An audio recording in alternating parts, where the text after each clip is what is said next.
Donc, مرحبا بكم. Je vous remercie d'être parmi nous ce soir sur une thématique qui est rarement traitée et qui est la professionnalisation des jeunes généralistes, des futurs généralistes et surtout quand ils vont ou là qu'ils comptent exercer dans le privé. Donc, Shafiqa, à toi l'honneur de nous faire une introduction sur la thématique spécifique d'aujourd'hui. D'accord, merci Sana. Salam alaikum. Donc, je tiens aussi à vous remercier donc d'avoir accepté notre invitation pour cette entrevue, dont le but essentiel est de mener une réflexion participative pour le renforcement de la première ligne. Donc, nous avons deux principaux constats. Le premier constat au niveau des facultés où la formation donc, elle est essentiellement hospitalo-universitaire. De courtes périodes de stage donc, au niveau des services ambulatoires sans qu'il y ait donc de généralistes maîtres de stage. Et également, nous avons une totale rupture entre les étudiants, les jeunes lauréats et les généralistes qui sont en exercice. Le deuxième constat au niveau du terrain, où nous allons noter un ratio généraliste-spécialiste qui est alarmant avec 36% uniquement des médecins généralistes et une attractivité du secteur public avec 57% des médecins généralistes qui exercent. Donc, il serait vraiment primordial d'engager une action pour pouvoir renforcer cette première ligne afin d'avoir un système de santé qui est efficace. Dans ce cadre-là, les facultés de médecine sont engagées dans un processus de responsabilité sociale et également donc, dans la tenue de réformes des études médicales pour adapter la formation de base des médecins généralistes à la pratique de la première ligne afin de répondre aux besoins réels de la population des services. Donc, pour atteindre ces objectifs, nous avons deux axes prioritaires. Premièrement, le développement d'une réelle ingénierie de formation pour pouvoir faire l'évaluation donc, des besoins de formation au niveau du terrain et la modélisation donc, de la pratique de première ligne, que ce soit pour le secteur privé ou les secteurs publics, c'est-à-dire tout secteur confondu, pour renforcer cette première ligne, la rendre plus attractive pour les jeunes et pourquoi pas donc éventuellement inverser le ratio généraliste-spécialiste. Donc nous allons entamer cette discussion en donnant la parole aux généralistes lauréats en cours d'installation qui vont partager avec nous leurs témoignages pour leur expérience, que ce soit le premier contact avec la médecine générale, les difficultés qu'ils ont rencontrées. Je vais d'abord céder la parole à Dr Kautar. Qui est en train de se connecter. Donc, très bien. Peut-être qu'en attendant que Kautar soit connecté, peut-être passer Donc, Dr Oussama, on passe à Dr Oussama. Qui est avec nous. Donc, on voudrait avoir une idée sur votre expérience, le premier contact avec la médecine générale, le choix professionnel, donc comment vous justifiez votre choix professionnel actuel. D'accord. Je tiens à vous remercier d'abord pour inviter à cette conférence. En répondant à votre question, donc, j'avais soutenu en 2020, en début de mars 2020, c'était quelques jours avant le confinement. Pardon. Dans cette période, durant cette période, j'étais un peu perdu dans l'esprit, Sarah, sachant que mon ultime but, c'était bien sûr de faire un cabinet de médecine générale, bien sûr. Mais comment procéder, je n'avais pas des idées précises, assez précises en termes de formation, de gestion, de financement. Sinon, après, j'avais entamé une expérience des environs de Tata en médecin collaborateur contractuel, pardon, en partenariat avec Majlis Eklimi de la ville de Tata, dans un centre de santé en milieu rural pendant une année. Je me suis trouvé à gérer 3 communes rurales. donc, ça fait presque 9 000 habitants. Donc, je me suis trouvé gérer tout ça avec et le centre et des consultations, parfois même faire des soins infirmiers, parfois de ressources humaines. Et c'est le problème qu'on trouve toujours aussi concernant, parce que c'est la première expérience, donc il y a un manque d'encadrement, de formation, de tutorat. Donc, parce que ce qu'on apprend à la faculté, c'est pas le terrain, c'est pas quand tu te trouves seul en CHP, aux urgences ou en centre de santé en milieu rural, tout seul, en face des patients, à gérer tout ça comme première expérience. Mais quand même, j'avais passé cette expérience et c'était une bonne expérience dans tous les sens, même avec quelques difficultés. Et voilà, c'est ça en gros. et de là à passer, pardon, Shafiqa, et de là à passer la décision de t'installer dans le privé. Comment ça s'est passé? D'ailleurs, je n'avais pas raconté cela à Madame Rémy, mais sinon, sinon un ami à moi qui était un médecin avec nous à Tata, et qu'il m'avait parlé d'un bon atmosphère, d'une formation à passer, etc. concernant cela. C'est une première. Donc, c'est pour ça que tu as fait le choix de te faire accompagner, c'est ça? Bien sûr, parce que comme je viens de dire, j'étais pas bien trop orienté. Comme je viens de dire, on nous avait pas appris cela en faculté, en CHU, donc en termes d'orientation professionnelle concernant sa carrière professionnelle de médecin. Et donc, ma décision finale, c'était de s'installer en privé en tant que médecin généraliste. Et sinon, c'était une bonne opportunité pour s'orienter dans ses choix professionnels, pour avoir aussi des idées, comme on dit, outside of the box. Donc, en termes de conception, de cabinet de médecin généraliste, en s'intéressant aux petits détails qui peuvent paraître parfois pas trop intéressants, mais ils le sont. D'accord. Si j'ai bien compris, tu es en train de nous parler du programme d'accompagnement que tu as suivi pour ouvrir ton cabinet, c'est ça? Oui, bien sûr. Et ce qu'il t'a apporté. Ah, d'accord. Bien sûr, bien sûr. Donc, il est C'est, Vas-y, Chapa. On a dépassé les 3 minutes, Sarah. Ah, d'accord, très bien.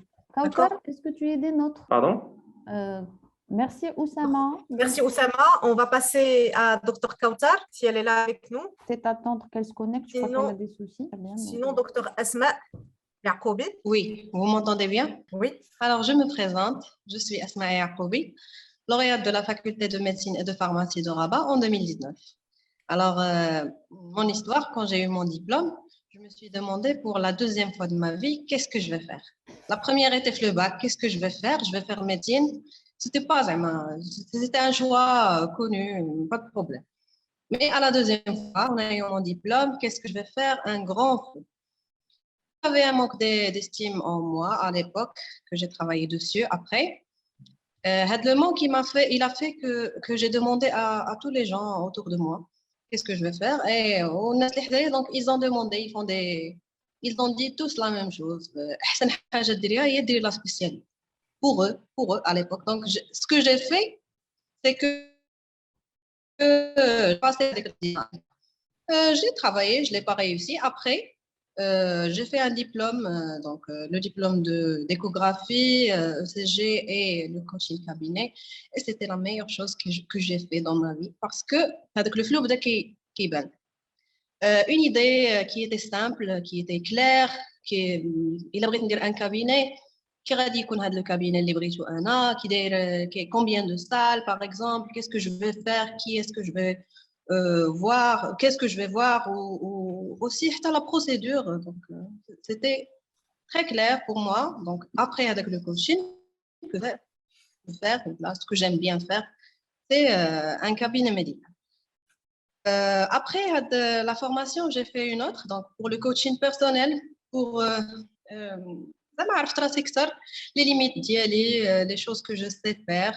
Et j'ai découvert ma passion pour la pédagogie. D'ailleurs, j'ai dit à Dr Merimi avant, avec le coaching d'avant, que là, ce serait une bonne chose. Informé au lieu d'être formé. Ouais, elle m'a dit que c'est du travail, c'est une attitude, il faut travailler dessus.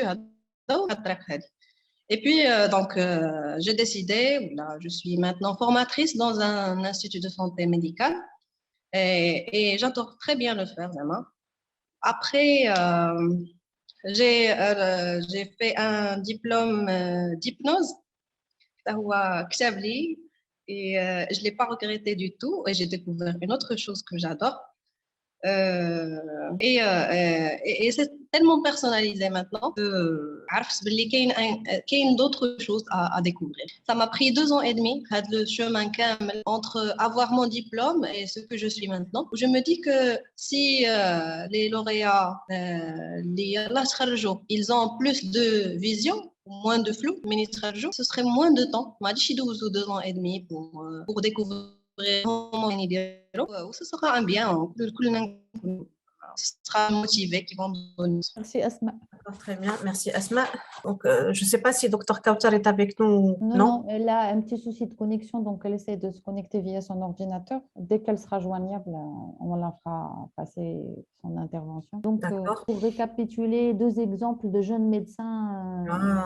Donc, premièrement, donc pour le choix de carrière juste après le diplôme. Après le diplôme, exactement. Donc, pour le choix de carrière, c'était flou au début. D'abord, donc, nous avons Oussama qui a commencé au niveau du public, qui a trouvé plusieurs contraintes. Puis après, donc, il a changé de secteur. Donc, actuellement, il veut s'installer donc, au niveau du privé. Donc, c'est un choix de passage au niveau du privé et qui a nécessité également, donc, pour gérer le cabinet, qui a nécessité un programme d'accompagnement pour la gestion du cabinet médical. Même chose pour Asma, juste après, donc, c'était le flou pour elle. Donc, quant au choix de sa carrière. Également, elle a bénéficié d'une formation pour la gestion du cabinet médical, avec une tendance actuellement à tout ce qui est pédagogique. Elle est actuellement formatrice et je trouve que c'est chez Kane. Donc, un point commun, le flou total. Je ne me sens pas bien dans le public.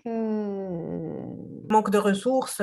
Voilà. Et puis, avec Asma, d'orientation, de motivation. Et avec Asma, grâce au coaching personnalisé, se découvrir une vocation de pédagogue. Voilà, pour la pédagogie. Être formatrice. C'est super.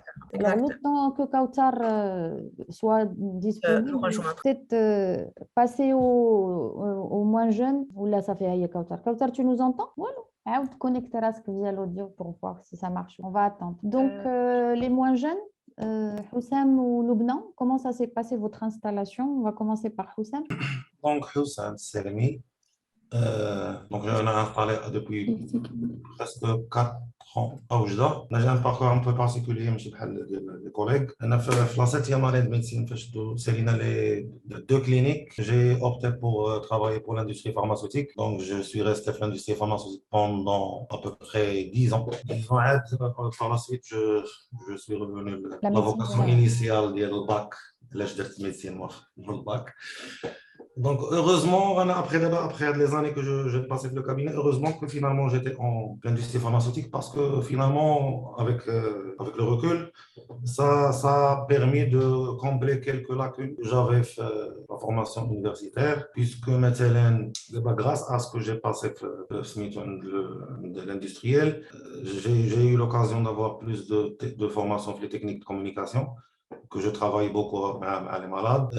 J'ai eu beaucoup de chance pour avoir des formations comment lire les études médicales ou les recommandations, les grades ABC, chose que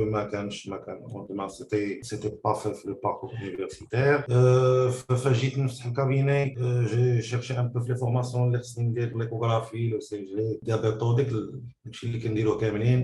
le pack de base. Le pack de base, finalement, ماشي بالضروري يكون pack de base parce que فاش قريت les programmes de formation disponibles اللي كاين دابا, je me suis retrouvé avec des formations qui ne sont pas adaptées à ma vision personnelle de la médecine générale. Une formation, un diplôme universitaire de l'échographie, un radiologue, un médecin généraliste, alors qu'en parallèle, il y a des formations, il y a des packs simples, pratiques, précis, rapides, qui permettent à tout médecin généraliste de travailler à une l'aisance spectaculaire, avec beaucoup de gains de temps et beaucoup d'intérêt pour le patient. Il y a بزاف ديال les formations malheureusement qui s'éloignent de la philosophie de médecine générale ou qui noient les connaissances alors que il y a d'autres packages موجودين دابا في المارشي دابا في المغرب اللي يمكن très facilement يتانتيغراو في le parcours universitaire où ça va prendre 2-3 mois de plus. Il y a des formations certifiantes en échographie en 3-4 week-ends, échographie générale. Par la suite, les gens libèrent perfectionnent à la perfection. Je juge que dans la pratique du médecin généraliste, que ce soit le privé ou le secteur public, oui, côté universitaire, oui, c'est bien. On a plus besoin de checklist précises.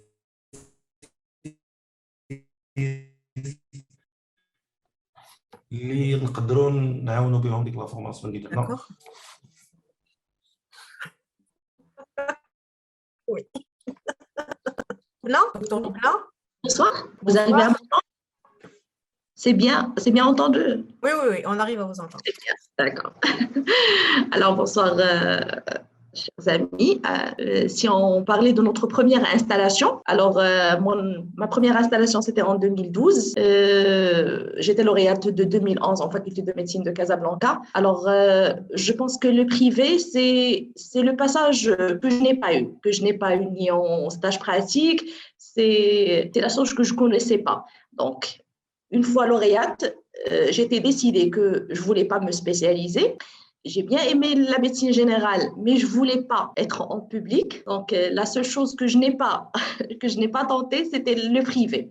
Alors, j'ai commencé par un remplacement. J'ai remplacé une amie dans 9 mois. Je voyais que dans 9 mois, j'ai appris énormément de choses. J'ai appris que je n'ai pas étudié la médecine générale dans mon cursus. C'était trop spécialisé et que la médecine générale, c'est autre chose. J'ai appris que c'est une découverte, qu'on est là pour commencer à apprendre. À chercher des formations pour démarrer un cabinet. Alors, comme mon remplacement était sur Casablanca, je voyais la population de Casablanca, je voulais chercher à m'installer ailleurs, voir une autre population, voir les différences. Je me suis approchée du milieu rural, j'ai commencé à la ville du Stade. Et bien sûr, comme je n'avais aucune formation qui va me diriger vers comment ouvrir mon cabinet, j'ai contacté une amie, elle est pharmacienne à Stade, elle m'a proposé un quartier, je me suis installée, j'ai démarré mon cabinet. À fur et à mesure, j'ai compris que c'est pas ce que je cherchais, parce que moi, je cherchais de voir le milieu rural et je voyais la population du milieu rural, mais vu que j'étais dans un quartier où les gens sont retraités parce que j'ai appris que je devais voir d'autres choses avant de m'installer. Donc, j'ai transféré le cabinet à Rabat, mais avant de démarrer à Casa, j'ai fait des formations. Je ne savais pas qu'il y a des formations de gestion du cabinet médical qui existaient. Alors, encore une fois, je me suis penchée sur la science et sur l'échographie, la gynécologie. J'ai redémarré sur Casablanca et puis 2 ans sur Casablanca avant que je fasse une autre expérience de formation sur la gestion du cabinet médical. Alors, mon expérience en tant que médecin généraliste privé, après les challenges qu'on a vus, après qu'on a compris qu'il y a beaucoup de besoins à part la science, on est soignant, on restera soignant, mais il y a d'autres besoins dans le privé, des compétences nouvelles qu'on doit acquérir. Alors là, on a compris que notre formation de base n'est pas suffisante et qu'il y a des choses à travailler encore et encore. Très bien, merci Lubna. Et Merci. moi, je voulais juste que tu nous précises l'apport d'Yaldak, le programme d'accompagnement Liderti, après, c'était déjà après 10 ans d'exercice, un programme d'accompagnement de gestion de cabinet. Tu étais déjà à 10 ans d'exercice. En 2018. Qu'est-ce que ça t'a apporté, même si ça s'est fait tardivement? Ça m'a apporté énormément de choses. Précise. C'était un redémarrage. C'était, pour être concrètement, au bureau actuellement, j'ai un circuit patient, j'optimise le temps, j'optimise l'espace, je gère mes coûts, je gère mon consommable, je communique mieux avec mes patients. C'est en 3 mots, je peux dire qu'on est plus efficace, qu'on est plus efficient, qu'on gère mieux notre cabinet. Voilà, donc c'était vraiment dans ce sens. Donc ça, même tardivement, ça t'a servi quelque part pour optimiser vraiment ta pratique. Énormément. Très bien. Même les gens disent qu'on a changé. Super, très bien. Alors, on passe la parole à Kautar. Salam alaikum. Oh, super. Donc, déjà, merci, Dr Sana, pour l'invitation. Ça me fait énormément plaisir de me retrouver aujourd'hui avec vous. Je profite également pour partager ma gratitude envers le choix que j'ai fait un jour d'être médecin. Donc, je me présente. Je suis Kautar Koubé. Je suis lauréate de la faculté de médecine et de pharmacie de Oujda. Donc, j'ai eu mon diplôme depuis 2 ans. C'était en 2020. Actuellement, je suis en instance d'installation. Le jour de la soutenance de la thèse. j'ai voulu commencer, donc vu mes engagements personnels, j'ai voulu commencer par faire des remplacements dans les cabinets de médecine générale, ou là, au moins de faire des consultations à domicile dans l'objectif de m'initier à la médecine générale, vu que j'ai adoré le domaine l'expérience de la 7e année, mais en même temps, le stage de la 6e année, pour moi, n'était pas très suffisant pour me lancer d'un seul coup. Un projet ديال un cabinet. Et donc, j'ai l'envie de commencer par les remplacements. Je voulais d'abord m'inscrire au conseil, l'ordre des médecins, où je suis partie dans le bureau, le conseil régional, où j'ai demandé qu'il y ait une formule qui m'arrange باش انني نبدا غير اللي تخليني انني نسجل في l'ordre, mais en même temps نخدم غير soit remplaçante ou ندير des consultations à domicile. Malheureusement, داك الوقت ما كانش une formule, je crois jusqu'à maintenant ما كايناش une formule qui me permet de faire ceci. Sinon, par la suite, j'ai une offre ديال un remplacement في واحد cabinet ديال médecine générale, sauf que pour commencer ما كانش une chance ديال اننا نبداو les remplacements sans formation في l'échographie. Et donc j'ai demandé, j'ai cherché des avis, des témoignages à les formations اللي كاينين هنايا, puisque ما j'étais شويه مزروبه باش ندير une formation d'écho. J'ai fait la formation d'échographie en Sabah, où j'ai commencé le remplacement, mais le remplacement d'une façon régulière. J'ai commencé par la fréquence 2 fois par semaine, les après-midi. Par la suite, je suis passée 3 à 4 fois par semaine. Donc j'ai remplacé pendant une année.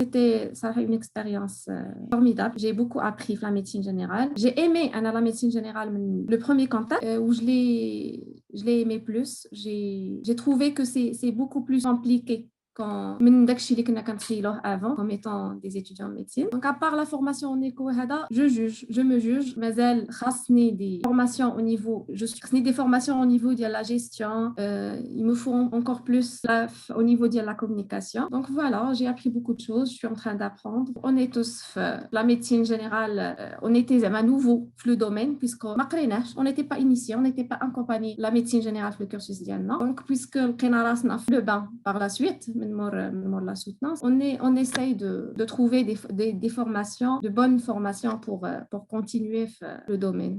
Voilà. Merci beaucoup, Kautar. Merci, Kautar. Tu décris le malaise que vivent les jeunes médecins et cette espèce d'identité bâtarde et parcellaire. Ben voilà, c'est la réalité.